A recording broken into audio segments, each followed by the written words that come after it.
BRS కు సంబంధించినటువంటి social media కళ్ళు దాగిన కోతల కన్న పరిస్థితి అధ్వానం అయిపోయింది. నెల రోజుల నుంచి ఎగిరి ఎగిరి ఎగిరి పచ్చి అబద్ధాలను ప్రచారం చేసినటువంటి బీఆర్ఎస్ సోషల్ మీడియా నోట్లో కుక్కకు బొక్కిరికినట్టు నక్కకు గొంతులో బొక్కిరికినట్టు అయిపోయింది ఈ బీఆర్ఎస్ మీడియా. బీఆర్ఎస్ నంగనాచి నాటకాలన్నీ జూబ్లీస్ మాగంటి గోపీనాథ్ గారి యొక్క మరణానికి ముడిపడి ఉన్నాయి. అయితే వీటన్నిటికీ కారణం ఏంది అంటే ఈ కేటీఆర్ అడ్డగోలిగా దోసుకున్నటువంటి సొమ్ము. మాగంటి అంటే ఒక 10 మందిని ఎంచుకుంటే అందులో మాగంటి గోపీనాథ్ గారు ఒకరు. ఆయన పేరు మీద, ఆయన సతీమణి పేరు మీద పెద్ద ఎత్తున 1000 కోట్ల ఆస్తులు ఉన్నాయి. కాబట్టే కేటీఆర్ ఆ వీలునామా ఓకే చేసుకున్న తర్వాతనే ఇదంతా బయటకు వచ్చింది, ఇదంతా ఓకే అయిందని. లేకుంటే విష్ణుకు టికెట్ ఇచ్చేతోళ్ళు పెద్ద ఎత్తున ఈ మాగంటి గోపీనాథ్ గారి కుటుంబంతో కేటీఆర్ ఒక ఆస్తులకు వీళ్ళు దోచుకున్న డబ్బులకు సంబంధం ఉందనేది తేలిపోయింది. మాగంటి గోపీనాథ్ గారి తల్లిని హాస్పిటల్ కు అలౌ చేయకపోవడం, ఆ ముసలి తల్లి 90 ఏళ్ల ఆమె కేటీఆర్ వెనుకబడి పరిగెత్తిన పట్టించుకోకపోవడం, వేరే డోర్ నుంచి పారిపోవడం, తల్లికి చెప్పకుండా కుటుంబ సభ్యులు చెప్పకుండా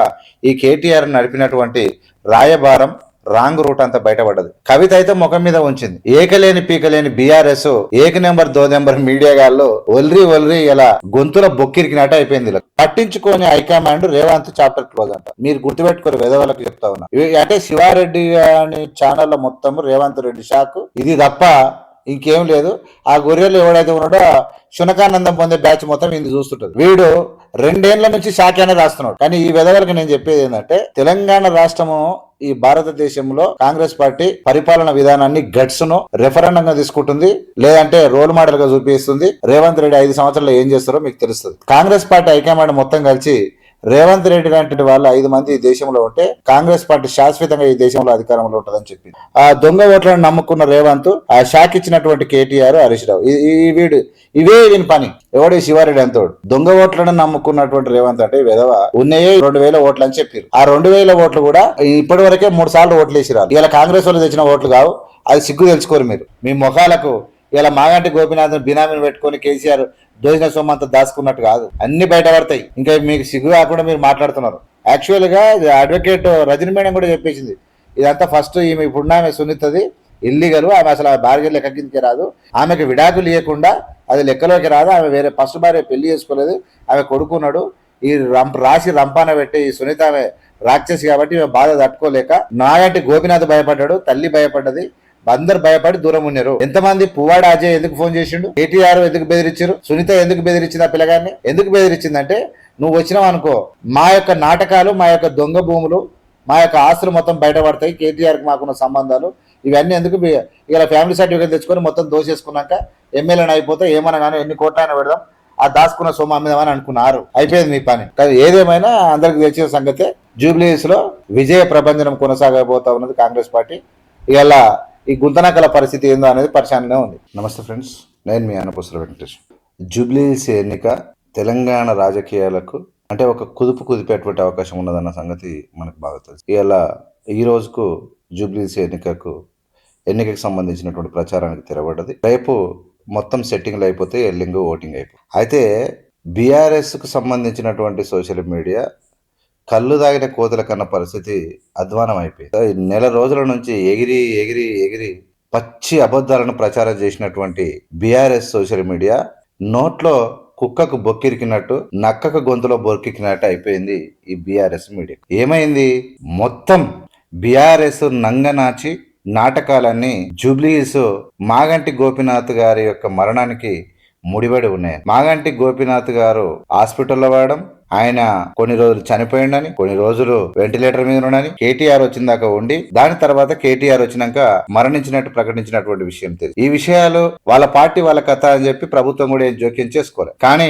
మాగంటి గోపీనాథ్ గారి భార్య ఫ్యామిలీ సర్టిఫికేట్ తెచ్చుకున్న దాని సందర్భాన్ని బట్టి మాగంటి గోపీనాథ్ కు ముందే భార్య ఉంది, ఒక కొడుకున్నాడు, ఆమెకు డైవోర్స్ కాలేదు, ఆమెతోని ఉండంగానే ఈ మాగంటి సుద్దినితను ఇంట్లో పెట్టుకున్నాడు. వాళ్ళు బర్త్డేలు చేసుకురా, పెళ్లిళ్ళు చేసుకురా, ఏమో ఫోటోలు చూపిస్తున్నారు, అది వేరే విషయం. డైవోర్స్ ఆమెకు కాకుండా జరిగింది. కానీ ఆమె భార్య ఉండంగా, అధికారిక పెళ్లి అయి కొడుకున్న భార్య ఉండంగా ఫ్యామిలీ సర్టిఫికేట్ ఏమైనా తెచ్చుకుంటే మరి ఆ పెద్ద కొడుకు ఎవరు కుట్టినట్టు, ఆ పెళ్లి ఏమైపోతుంది అని చెప్పి ఎంఆర్ఓని అప్రోచ్ అయితే వాళ్ళంతా ఆడి వేసి ఒక సర్టిఫికేట్ కలెక్టర్ని అప్రోచ్ అయితే కలెక్టర్ లీగల్ గా మొత్తం వెరిఫై చేసి వీళ్ళకి ఏది సంగతి అనేది చెప్పేసి, ఇలా వాళ్ళ బాధ ఏంది, లీగల్ ఎయిత్ సర్టిఫికేట్ లో మాగంటి గోపీనాథ్ గారి తల్లి లేదు, కొడుకు లేడు, మొదటి భార్య లేదు. మేము మాగంటికి నేను తల్లి కాకపోతే వాళ్ళ పిల్లలు కాకపోతే పరిస్థితి ఏదని చెప్పి వాళ్ళు అప్రోచ్ అయ్యారు. ఇప్పుడే ఎందుకు అప్రోచ్ అయ్యారు అనేది వీళ్ళ వాదన. ఆయన చనిపోయిన తర్వాత వీళ్ళు సర్టిఫికేట్ తెచ్చుకున్నది వాళ్ళకి ఇప్పుడే తెలిసింది. వాళ్ళు వచ్చిర్రు. వాళ్లకు మాక్సిమం మభ్యపెట్టడానికి మాగంటి సునీత, పువ్వాడ అజయ్, కేటీఆర్ గారు ఇదంతా వెలిచి ఆ అబ్బాయిని బెదిరించారు.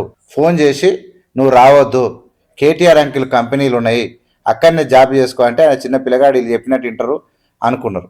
అయితే వీటన్నిటికీ కారణం ఏంటి అంటే ఈ కేటీఆర్ అడ్డగోలిగా దోచుకున్నటువంటి సొమ్ము. మాగంటి అంటే ఒక 10 మందిని ఎంచుకుంటే అందులో మాగంటి గోపినాథ్ గారు ఒకరు. ఆయన పేరు మీద, ఆయన సతీమణి పేరు మీద పెద్ద ఎత్తున 1000 కోట్ల ఆస్తులు ఉన్నాయి. కాబట్టే కేటీఆర్ ఆ వీలునామా ఓకే చేసుకున్న తర్వాతనే ఇదంతా బయటికి వచ్చింది, ఇదంతా ఓకే అయిందని. లేకుంటే విష్ణుకు టికెట్ ఇచ్చేతోళ్ళు. పెద్ద ఎత్తున ఈ మాగంటి గోపినాథ్ గారి కుటుంబంతో కేటీఆర్ ఒక ఆస్తులకు వీళ్ళు దోచుకున్న డబ్బులకు సంబంధం ఉందనేది తేలిపోయింది. ఇలా కేటీఆర్ మాగంటి గోపినాథ్ గారి తల్లిని హాస్పిటల్కు అలౌ చేయకపోవడం, ఆ ముసలి తల్లి 90 ఏళ్ళ ఆమె కేటీఆర్ వెనుకబడి పరిగెత్తిన పట్టించుకోకపోవడం, వేరే డోర్ నుంచి పారిపోవడం, తల్లికి చెప్పకుండా కుటుంబ సభ్యులకు చెప్పకుండా ఈ కేటీఆర్ నడిపినటువంటి రాయబారం రాంగ్ రూట్ అంతా బయటపడ్డది. కవిత అయితే ముఖం మీద ఉంచింది. అయినా ఈ కళ్ళు దాగిన కోతుల్లాగా ఏకలేని పీకలేని బీఆర్ఎస్ ఏక నెంబర్ 2 నెంబర్ మీడియా గాళ్ళు ఒల్రి ఇలా గొంతుల బొక్కిరికినట్టు అయిపోయింది. వీళ్ళకు ఏం చేయాలో అర్థం కాదు. లబోదిబో వీళ్ళంటే గెలుస్తారంట. మొత్తమే రేవంత్ రెడ్డి అయిపోయింది, గెలిచేస్తున్నాం అయిపోయా వచ్చే మీ బొంద, మీ ముఖాలు, మీ పాడు ముఖాలు, మీ ప్రచారము, మీరు చేసే విధానం, మీ దోపిడీ, మీ యొక్క నంగనాచి కబూర్లన్నీ కలిపి మీరు గెలుస్తారని మీరు అనుకున్నారు. వీళ్ళు చూడు, ఒకడు ఉన్నాడు ఇంట్లో ఈ వెధవ, వాడు శివారెడ్డి అని వాడు సిగ్నల్ టీ వాడిని మీడియాలో ఏమేమి పెట్టిండు అంటే వాడిని ఏం చూపించాను నేను, వాడు పనికి మాలినోడు. కానీ వాడిని దాంట్లో ఛానల్ ఓపెన్ చేసి నేను చూస్తే అందులో ఏమేమి ఉన్నాయి ఇంట్లో అంటే ప్రతి ఒక్కటి బర్నింగ్ ఇష్యూ అని పెడతాడు. అంటే 2 ఏళ్లలో నేను ఏం చేయలేదు, నిజం ఒప్పుకున్న రేవంత్ అంట. వీడు శివారెడ్డి అనేటువంటి వెధవ పెడతాడు. అంటే దానికి సంబంధించిన కొన్ని వాయిస్ అవుతూ రియల్గా ఇలా మాగంటి గోపినాథ్ గారి తల్లి, కొడుకు, మొదటి భార్య లీగల్ ఎయిర్ కార్ అన్నందుకు వాళ్ళు వచ్చినందుకు ఇప్పుడే ఎందుకు వచ్చిర్రు? మీరు అయిపోయినాక రావాలి కదా. కానీ ఈ సిగ్గుదాపిన వాళ్ళు కేటీఆర్ వచ్చినాక ఎందుకు? కేటీఆర్కు మాగంటి గోపినాథ్కి సంబంధం ఏంది? తల్లికి కదా, రక్తం మంచుకు పుట్టిన తల్లికి కదా, కొడుకు కదా రావాల్సినటువంటి బంధం ఉండాల్సింది. ఆయన వచ్చినాక ఎందుకు క్లోజ్ అయినాయి అంటే ఆస్తుల పంపకాల కోసం అది జరిగింది. ఇవన్నీ బయటపడతాయి ఆఫ్ కోర్స్. కానీ ఈ సిగ్గుదప్పిన మీడియా ఏమంటుందంటే ఆమె ఇప్పుడు ఎందుకు వచ్చింది, ఆమె ఎన్నికలు అయిపోయినాక వస్తేమా అంటే ఆ పెద్ద మనిషి అద్భుతంగా మాట్లాడింది. మాగంటి సునీత కొడుకును చూడడానికి ఈమె వారానికి నెలకు పోయేదారు ఇంటికి. గన్మెన్లు నమస్తే అమ్మ అంటే గన్మెన్లకు వార్నింగ్. ఇంట్లో పని మనిషి వచ్చి మాట్లాడితే పని మనిషితోని వార్నింగ్. గోపినాథ్ గారి తల్లికి విలువనీయకపోక రాసి రంపాన పెడుతున్నటువంటి తన కోడల వ్యవహారం చూసి కొడుకు సంతోషం కోసం కొన్ని రోజులు పోతూ వస్తూ ఉన్నది. బట్టలు ఉతికేది కాదు, తన బంధువులను తెచ్చుకొని ఇంట్లో పెట్టుకొని ఒక గయ్యాలి గంపలాగా వ్యవహరించేది అని చెప్పి లబోదిబం అంటూ ఒక 90 ఏళ్ల ముసలావిడ మాట్లాడితే ఈ సిగ్గు తప్పిన బీఆర్ఎస్ మీడియా ఎవరెవరైతే పని కట్టుకొని పొంకనాలు కొడుతున్నారు వీళ్ళందరూ నీతులు వల్లిస్తూ ఉన్నారు. మీరు మాట్లాడితే బీఆర్ఎస్ గెలుస్తుందా? మీరు పొద్దుగాల లేచి రేవంత్ రెడ్డిని తిడితే ఈ శివారెడ్డి కానీ అసొంటోడు, విజయరెడ్డి అసొంటిది, నెక్స్ట్ వీడు ఇంకెవడు ఎల్లుగాడు పుల్లుగాడు ఎవడో పంకిరాను 10 మంది.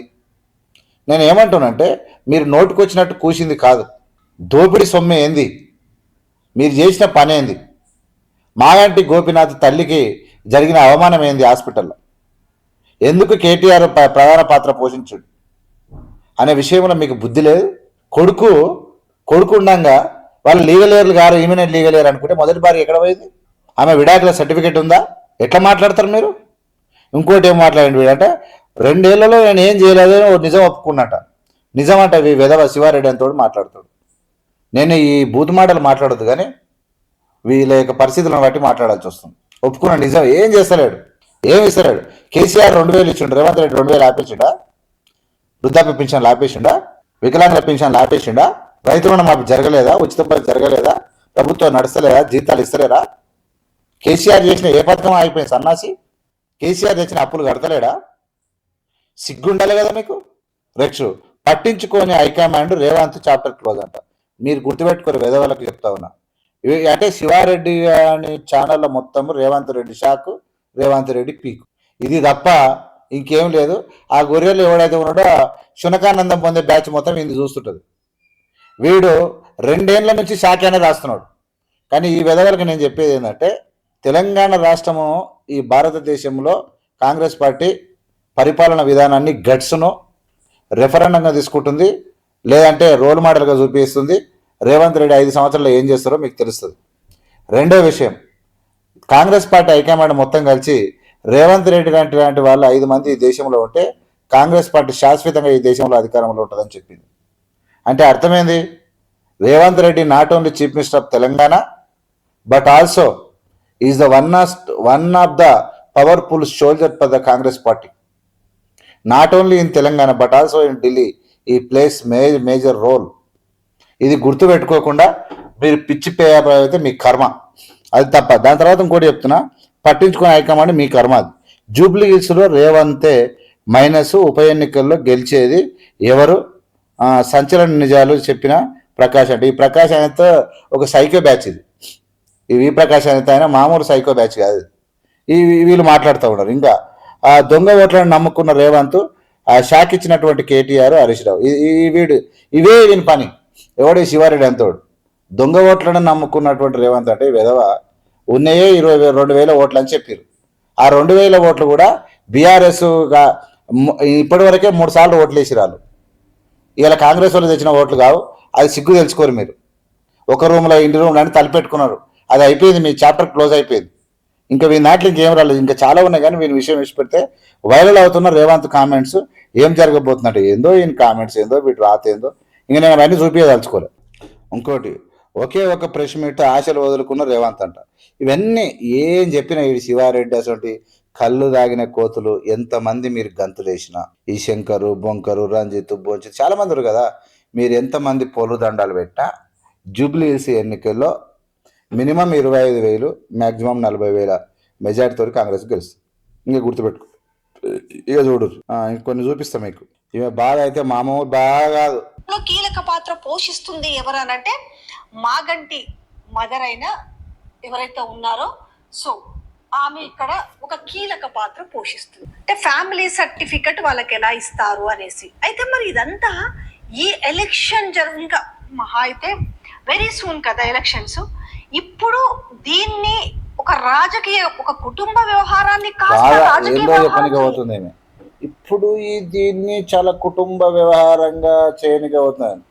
అమ్మ ఎప్పుడు కొడితేనే దిమ్మ తిరిగి మైండ్ బ్లాక్ అప్పుడే కొడతారు. కుటుంబ సభ్యులనే ఒక ఫ్యామిలీ మెంబర్స్ దాంట్లో తల్లిని లేకుండా, మొదటి కొడుకును లేకుండా, మొదటి భార్యను లేకుండా నేనే లేదని సర్టిఫికేట్ తీసుకున్నప్పుడు ఇది కాక ఇంకేం చేయమంటారు? అన్నిటికన్నా ఎక్కువ మీ దిమ్మ తిరిగి మైండ్ బ్లాక్ అయ్యి మీరు మామూలతో పనిచేస్తారు. కాబట్టి మీకు బ్లాక్ కావాల్సింది ఏంటంటే, మాగంటి గోపీనాథ్ గారి యొక్క మరణం పైన మాకు అనుమానాలు ఉన్నాయని కూడా చెప్పారు. గుర్తుపెట్టుకోవాలి, మీకు తెలవాలి. కేటీఆర్ రావడం ఏంది, హాస్పిటల్లో కూర్చోవడం ఏంది, 9వ అంతస్తులో పోవడం ఏంది, గన్మెన్లో పెట్టుకొని సునీత కేటీఆర్ మీద కూర్చోవడం ఏంది, భర్త సాగు బతుకులో ఉండడం ఏంది, ఈ 3-4 రోజుల డ్రామా ఏంది, అసలు మీకు ఒప్పందాలు ఏంటి, మీ దోపిడీ ఏంది, ఇవన్నీ కూడా మీ సంగతి అది గుర్తుపెట్టుకోరు. ఫస్ట్ మీరేందో మీద మాట్లాడితే, మీరు కరెక్ట్ బీఆర్ఎస్ చేసిన అరాచకాలు బయటపడితే చరిత్ర క్లోజ్. అందరు రేవంత్ రెడ్డి గారు ఉత్తగంటలేరు. మీది కాలగర్భంలో కలిసిపోతుంది. ఎందుకంటారంటే ఈ పాపాలే, ఆ పాపం సొమ్ముకు అలవాటైన మీరు ఈ మామూలు కాదు. మన ముళ్ళపోయినట్టు బీఆర్ఎస్ మీడియాలో అందరూ మన కలుదైన కోతులు లెక్క తయారయ్యారు. ఏం చేయాలనో అర్థం కాక లబో దిబో కొట్టుకోరు, మూతులు కొట్టుకోరు. అంటే మీరు ప్రచారం చేసినందుకు గెలుస్తారనుకున్నారు. బీసీ ఉద్యమం ఉవ్వెత్తున ఎగిసిపడుతున్న సమయం లోపల ఒక బీసీకి టికెట్ ఇచ్చి మళ్ళీ మామూలు బీసీలు గారాలు ఆ ప్రాంత ప్రజలకు, గుళ్లకు, పండుగలకు, పెళ్లిళ్లకు, పేదలకు, సమస్యలకు అండదండగా ఉన్న కుటుంబం అది. మీ మొఖాలకు ఇలా మాగంటి గోపీనాథ్ బినామీని పెట్టుకొని కేసీఆర్ దోసిన సొమ్మంతా దాచుకున్నట్టు కాదు. అన్ని బయటపడతాయి. ఇంకా మీకు సిగ్గు కాకుండా మీరు మాట్లాడుతున్నారు. మామూలు లేవు, నాకు దొరకలేదు కొన్ని సమయానికి, కానీ మామూలు కళ్ళు ఆయన కోతులు లేదు. ఈమె ఏమేమో చెప్తుంది, ఏమో చాలా మన జడ్జీలు చెప్పినట్టు మాట్లాడుతున్నారు మన జడ్జీలు. యాక్చువల్గా అడ్వకేట్ రజనీ మేడం కూడా చెప్పేసింది, ఇదంతా ఫస్ట్ ఈమె ఇప్పుడున్న ఆమె సునీతది ఇల్లీగల్, ఆమె అసలు భార్య లెక్క కిందకి రాదు, విడాకులు ఇవ్వకుండా ఆమెకు విడాకులు ఇవ్వకుండా అది లెక్కలోకి రాదు. ఆమె వేరే ఫస్ట్ భార్య పెళ్లి చేసుకోలేదు, ఆమె కొడుకున్నాడు. ఈ రాసి రంపాన పెట్టే ఈ సునీత ఆమె రాక్షసి కాబట్టి ఈమె బాధ తట్టుకోలేక నాగంటి గోపినాథ్ భయపడ్డాడు, తల్లి భయపడ్డది, అందరు భయపడి దూరం ఉన్నారు. ఎంతమంది పువ్వాడ అజయ్ ఎందుకు ఫోన్ చేసిండు, కేటీఆర్ ఎందుకు బెదిరించారు, సునీత ఎందుకు బెదిరించింది, ఆ పిల్లగాన్ని ఎందుకు బెదిరించిందంటే, నువ్వు వచ్చినావు అనుకో మా యొక్క నాటకాలు, మా యొక్క దొంగ భూములు, మా యొక్క ఆస్తులు మొత్తం బయటపడతాయి, కేటీఆర్కి మాకున్న సంబంధాలు ఇవన్నీ ఎందుకు, ఇలా ఫ్యామిలీ సర్టిఫికేట్ తెచ్చుకొని మొత్తం దోసేసుకున్నాక ఎమ్మెల్యేని అయిపోతే ఏమన్నా కానీ ఎన్ని కోట్లైనా పెడదాం, ఆ దాచుకున్న సొమ్ము అమ్మేదామని అనుకున్నారు. అయిపోయింది మీ పని, మీ పరిస్థితి. చాలామంది ఉన్నారు కళ్ళు దాగిన కోతుల కన్నా అధ్వానంగా ఎగురుతా ఉన్నారు. ఇంకా ఎవడెవడో ఉన్నాడు, వాడు ఇళ్ళ కూడా వాడు పనికి మాలినోడు ఉన్నాడు. వాడు మంత్రివర్గంలో మా నాయకుడు వైపు కానీ ఇప్పుడు చెప్తున్నా, ఒకవేళ అక్కడ బుల్లెట్ ప్రూఫ్ అద్దాలే ఉన్నాయి, ఎక్కడ ఉన్నాయి, ప్రగతి భవన్లు ఉన్నాయి అనుకుందాం. మీరు దానికి ఏం చేసిరు, మహాత్మా జ్యోతిరావు పూలే పనికిమాలినోడు కాంగ్రెస్ డిప్యూటీ ముఖ్యమంత్రి, అట్లే ఉప ముఖ్యమంత్రి, అట్లే పంచాయతీరాజ్ శాఖ మంత్రి, మీ నాయకులే ఇద్దరు ఉంటున్నారు. ప్రూఫ్ అద్దాలు నేను కూడా ఉన్నాయంటే నువ్వెందుకు వాడుతున్నావు అంటే దాన్ని తీస్తే ఎక్కువ ఖర్చు అవుతుందట, ఉన్నాయి ఇప్పేసి వేరే ఫిక్స్ చేయడానికి ఎక్కువ ఖర్చు అవుతుందట ఆయన చెప్పే విధానం. మళ్ళీ ఏమనంటే నేను గుంపు మేస్త్రి, నాకు అన్ని ఎరక, ఏదెట్లా ఇప్పాలనో ఏదెట్లా పెట్టాలో నాకు తెలుసు అన్ని చెప్తాడు. మరి అన్ని తెలిసినప్పుడు నీకు కిటికీలు ఇప్పటికే కార్పెంటర్ దొరుకుతలేడా బుల్లెట్ ప్రూఫ్? నీకేమో వంకాయలు తెలుసా నీకు? నువ్వేదో పీకుడు కానీ లేక రోజు ముఖ్యమంత్రిని అడగోలుగా మాట్లాడతావు, ఏదో పనికి మాలినోడు, యూజ్లెస్ ఫెలో. ఇప్పుడు కేసీఆర్ ఏందో ప్రజల సొమ్ము పెట్టి కిటికీలు పెట్టుకున్నాడు, ఆయన ఏందో పెట్టుకున్నా అంటే ఆయన ఉండే బంగ్లాలకు శాశ్వతమైన గెలుపు ఆయన్ని అనుకొని కట్టుకున్నాడు. అంత పెద్ద అవసరం లేదు. ఒకవేళ కట్టిన దాన్ని ఇప్పాల్చితే ఇప్పుడు ఒకటి ఫిట్ చేసాం, దాన్ని ఇప్పడం అంటే ఖర్చా కాదా? ఇప్పి ఏం చేయాలి దాన్ని?